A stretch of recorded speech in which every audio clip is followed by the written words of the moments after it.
सहयोगी अन्नपूर्णा देवी जी, सावित्री ठाकुर जी, सुकांतो मजूमदार जी,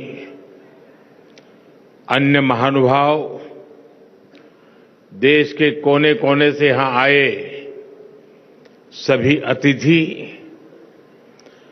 और सभी प्यारे बच्चों, आज हम तीसरे वीर बाल दिवस के आयोजन का हिस्सा बन रहे हैं। 3 साल पहले हमारी सरकार ने वीर साहिबजादों के बलिदान की अमर स्मृति में वीर बाल दिवस मनाने की शुरुआत की थी। अब ये दिन करोड़ों देशवासियों के लिए, पूरे देश के लिए राष्ट्रीय प्रेरणा का पर्व बना है। इस दिन ने भारत के कितने ही बच्चों और युवाओं को अदम्य साहस से भरने का काम किया है। आज देश के 17 बच्चों को वीरता, इनोवेशन, साइंस और टेक्नोलॉजी, स्पोर्ट्स और आर्टिस्ट जैसे क्षेत्रों में सम्मानित किया गया है। इन सब ने दिखाया है कि भारत के बच्चे, भारत के युवा क्या कुछ करने की क्षमता रखते हैं। मैं इस अवसर पर हमारे गुरुओं के चरणों में, वीर साहबजादों के चरणों में श्रद्धापूर्वक नमन करता हूं। मैं अवार्ड जीतने वाले सभी बच्चों को भी बधाई देता हूं, उनके परिवारजनों को भी बधाई देता हूं और उन्हें देश की तरफ से शुभकामनाएं देता हूं। साथियों, आज आप सभी से बात करते हुए मैं उन परिस्थितियों को भी याद करूंगा जब वीर साहबजादों ने अपना बलिदान दिया था। ये आज की युवा पीढ़ी के लिए भी जानना उतना ही जरूरी है और इसलिए उन घटनाओं को बार बार याद किया जाना ये भी जरूरी है। 325 साल पहले के वो हालात, 26 दिसंबर का वो दिन जब छोटी सी उम्र में हमारे साहबजादों ने अपने प्राणों की आहुति दे दी। साहिबजादा जोरावर सिंह और साहिबजादा फतेह सिंह की आयु कम थी, लेकिन उनका हौसला आसमान से भी ऊंचा था। साहबजादों ने मुगल सल्तनत के हर लालच को ठुकराया, हर अत्याचार को सहा। जब वजीर खान ने उन्हें दीवार में चुनवाने का आदेश दिया तो साहबजादों ने उसे पूरी वीरता से स्वीकार किया। साहबजादों ने उन्हें गुरु अर्जन देव, गुरु तेग बहादुर और गुरु गोविंद सिंह की वीरता याद दिलाई। ये वीरता हमारी आस्था का आत्मबल था। साहिबजादों ने प्राण देना स्वीकार किया, लेकिन आस्था के पथ से वो कभी विचलित नहीं हुए। वीर बाल दिवस का ये दिन हमें ये सिखाता है कि चाहे कितनी भी विकट स्थितियां आए, कितना भी विपरीत समय क्यों न हो, देश और देश हित से बड़ा कुछ नहीं होता।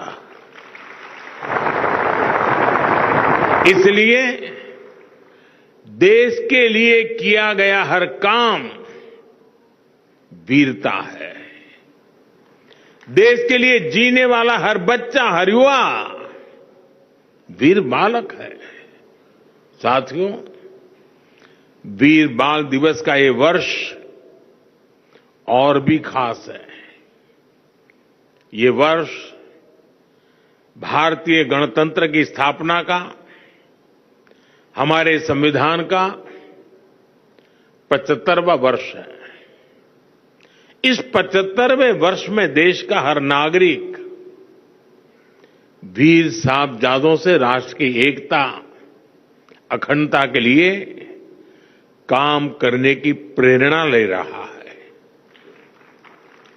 आज भारत जिस सशक्त लोकतंत्र पर गर्व करता है, उसकी नींव में साहबजादों की वीरता है, उनका बलिदान है।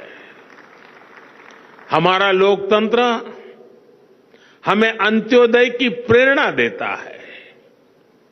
संविधान में सिखाता है कि देश में कोई भी छोटा बड़ा नहीं है, और ये नीति, ये प्रेरणा हमारे गुरुओं के सर्वदा भला के उस मंत्र को भी सिखाती है, जिसमें सभी के समान कल्याण की बात कही गई है। गुरु परंपरा ने हमें सभी को एक समान भाव से देखना सिखाया है, और संविधान भी हमें इसी विचार की प्रेरणा देता है। वीर साहिबजादों का जीवन हमें देश की अखंडता और विचारों से कोई समझौता ना करने की सीख देता है, और संविधान भी हमें भारत की प्रभुता और अखंडता को सर्वोपरि रखने का सिद्धांत देता है। एक तरह से हमारे लोकतंत्र की विराटता में गुरुओं की सीख है, साहिबजादों का त्याग है, और देश की एकता का मूल मंत्र है। साथियों, इतिहास ने और इतिहास से वर्तमान तक भारत की प्रगति में हमेशा युवा ऊर्जा की बहुत बड़ी भूमिका रही है। आजादी की लड़ाई से लेकर के 21वीं सदी के जन आंदोलनों तक भारत के युवा ने हर क्रांति में अपना योगदान दिया है।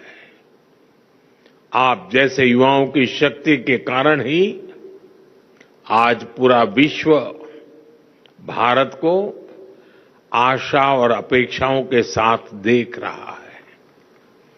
आज भारत में स्टार्टअप से साइंस तक, स्पोर्ट्स से एंटरप्रेन्योरशिप तक युवा शक्ति नई क्रांति कर रही है। और इसीलिए हमारी पॉलिसी में भी युवाओं को शक्ति देना सरकार का सबसे बड़ा फोकस है। स्टार्टअप का इकोसिस्टम हो, स्पेस इकोनॉमी का भविष्य हो, स्पोर्ट्स और फिटनेस सेक्टर हो, फिनटेक और मैन्युफैक्चरिंग की इंडस्ट्री हो, स्किल डेवलपमेंट और इंटर्नशिप की योजना हो, सारी नीतियां यूथ सेंट्रिक है, युवा केंद्रीय है, नौजवानों के हित से जुड़ी हुई है। आज देश के विकास से जुड़े हर सेक्टर में नौजवानों को नए मौके मिल रहे हैं। उनकी प्रतिभा को, उनके आत्मबल को सरकार का साथ मिल रहा है। मेरे युवा दोस्तों, आज तेजी से बदलते विश्व में आवश्यकताएं भी नहीं हैं, अपेक्षाएं भी नहीं हैं और भविष्य की दिशाएं भी नहीं हैं। ये युग अब मशीनों से आगे बढ़कर मशीन लर्निंग की दिशा में बढ़ चुका है। सामान्य सॉफ्टवेयर की जगह एआई का उपयोग बढ़ रहा है। हम हर फील्ड में नए चेंजेस और नए चैलेंजेस को महसूस कर सकते हैं। इसलिए हमें हमारे युवाओं को फ्यूचरिस्टिक बनाना होगा। आप देख रहे हैं देश ने इसकी तैयारी कितनी पहले से शुरू कर दी है। हम नई राष्ट्रीय शिक्षा नीति, नेशनल एजुकेशन पॉलिसी लाए। हमने शिक्षा को आधुनिक कलेवर में ढाला, उसे खुला आसमान बनाया। हमारे युवा केवल किताबी ज्ञान तक सीमित न रहें, इसके लिए कई प्रयास किए जा रहे हैं। छोटे बच्चों को इनोवेटिव बनाने के लिए देश में 10,000 से ज्यादा अटल टिंकरिंग लैब शुरू की गई है। हमारे युवाओं को पढ़ाई के साथ साथ अलग अलग क्षेत्रों में व्यावहारिक अवसर मिले, युवाओं में समाज के प्रति अपने दायित्वों को निभाने की भावना बढ़े। इसके लिए मेरा युवा भारत अभियान शुरू किया गया है। भाइयों बहनों, आज देश की एक और बड़ी प्राथमिकता है फिट रहना। देश का युवा स्वस्थ होगा तभी देश सक्षम बनेगा। इसलिए हम फिट इंडिया और खेलो इंडिया जैसे मूवमेंट चला रहे हैं। इन सभी से देश की युवा पीढ़ी में फिटनेस के प्रति जागरूकता बढ़ रही है। एक स्वस्थ युवा पीढ़ी ही स्वस्थ भारत का निर्माण करेगी। इसी सोच के साथ आज सुपोषित ग्राम पंचायत अभियान की शुरुआत की जा रही है। ये अभियान पूरी तरह से जन भागीदारी से आगे बढ़ेगा। कुपोषण मुक्त भारत के लिए ग्राम पंचायतों के बीच एक हेल्दी कंपटीशन, एक तंदुरुस्त स्पर्धा हो। सुपोषित ग्राम पंचायत विकसित भारत का आधार बने, ये हमारा लक्ष्य है। साथियों, वीर बाल दिवस हमें प्रेरणाओं से भरता है और नए संकल्पों के लिए प्रेरित करता है। मैंने लाल किले से कहा है, अब बेस्ट ही हमारा स्टैंडर्ड होना चाहिए। मैं अपनी युवा शक्ति से कहूंगा कि वो जिस सेक्टर में हो उसे बेस्ट बनाने के लिए काम करें। अगर हम इंफ्रास्ट्रक्चर पर काम करें तो ऐसे करें कि हमारी सड़कें, हमारा रेल नेटवर्क, हमारा एयरपोर्ट इंफ्रास्ट्रक्चर दुनिया में बेस्ट हो। अगर हम मैन्युफैक्चरिंग पर काम करें तो ऐसे करें कि हमारे सेमीकंडक्टर, हमारे इलेक्ट्रॉनिक्स, हमारे ऑटो व्हीकल दुनिया में बेस्ट हो।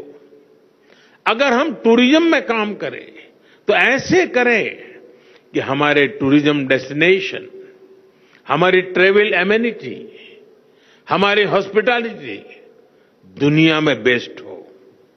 अगर हम स्पेस सेक्टर में काम करें तो ऐसे करें कि हमारी सैटेलाइट्स, हमारी नेविगेशन टेक्नोलॉजी, हमारी एस्ट्रोनॉमी रिसर्च दुनिया में बेस्ट हो। इतने बड़े लक्ष्य तय करने के लिए जो मनोबल चाहिए होता है उसकी प्रेरणा भी हमें वीर साहबजादों से ही मिलती है। अब बड़े लक्ष्य ही हमारे संकल्प है। देश को अपनी क्षमता पर पूरा भरोसा है।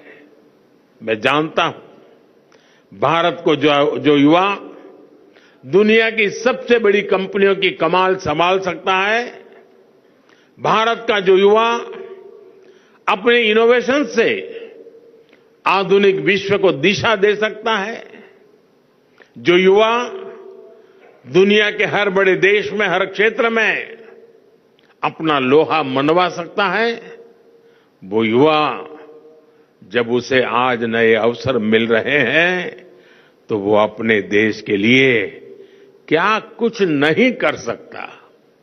इसलिए विकसित भारत का लक्ष्य सुनिश्चित है, आत्मनिर्भर भारत की सफलता सुनिश्चित है।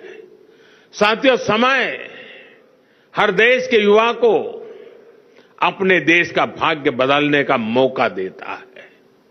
एक ऐसा कालखंड जब देश के युवा अपने साहस से, अपने सामर्थ्य से देश का कायाकल्प कर सकते हैं।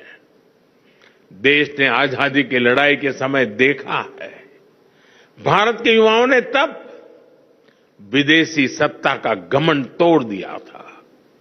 जो लक्ष्य तब के युवाओं ने तय किया वो उसे प्राप्त करके ही रहे। अब आज के युवाओं के सामने भी विकसित भारत का लक्ष्य है। इस दशक में हमें अगले 25 वर्षों के तेज विकास की नींव रखनी है। इसलिए भारत के युवाओं को ज्यादा से ज्यादा इस समय का लाभ उठाना है। हर सेक्टर में खुद भी आगे बढ़ना है, देश को भी आगे बढ़ाना है। मैंने इसी साल लाल किले की प्राचीर से कहा है, मैं देश में 1 लाख ऐसे युवाओं को राजनीति में लाना चाहता हूं जिसके परिवार का कोई भी सक्रिय राजनीति में न रहा हो। अगले 25 साल के लिए ये शुरुआत बहुत महत्वपूर्ण है। मैं हमारे युवाओं से कहूंगा कि वो इस अभियान का हिस्सा बने ताकि देश की राजनीति में एक नवीन पीढ़ी का उदय हो। इसी सोच के साथ अगले साल की शुरुआत मैंने 2025 जनवरी में स्वामी विवेकानंद जी की जयंती के अवसर पर विकसित भारत यंग लीडर्स डायलॉग का आयोजन भी हो रहा है। पूरे देश गांव-गांव से, शहर और कस्बों से लाखों युवा इसका हिस्सा बन रहे हैं। इसमें विकसित भारत के विजन पर चर्चा होगी, उसके रोड मैप पर बात होगी। साथियों, अमृतकाल के 25 वर्षों के संकल्पों को पूरा करने के लिए ये दशक, अगले 5 वर्ष बहुत अहम होने वाले हैं। इसमें हमें देश की संपूर्ण युवा शक्ति का प्रयोग करना है। मुझे विश्वास है आप सब दोस्तों का साथ, आपका सहयोग और आपकी ऊर्जा भारत को असीम ऊंचाइयों पर लेकर जाएगी। इसी संकल्प के साथ मैं एक बार फिर हमारे गुरुओं को, वीर साहबजादों को, माता गुजरी को श्रद्धापूर्वक सर झुका करके प्रणाम करता हूं। आप सबका बहुत बहुत धन्यवाद। माननीय प्रधानमंत्री महोदय से अनुरोध है कि वे कृपया मंच पर ही रुकें और यहीं से बच्चों के बहुत ही सुंदर पारंपरिक वेशभूषा प्रदर्शन को भी अपना स्नेह दें, उन्हें अपना शुभाशीष दें। प्रधानमंत्री महोदय। केंद्रीय मंत्रिमंडल में मेरे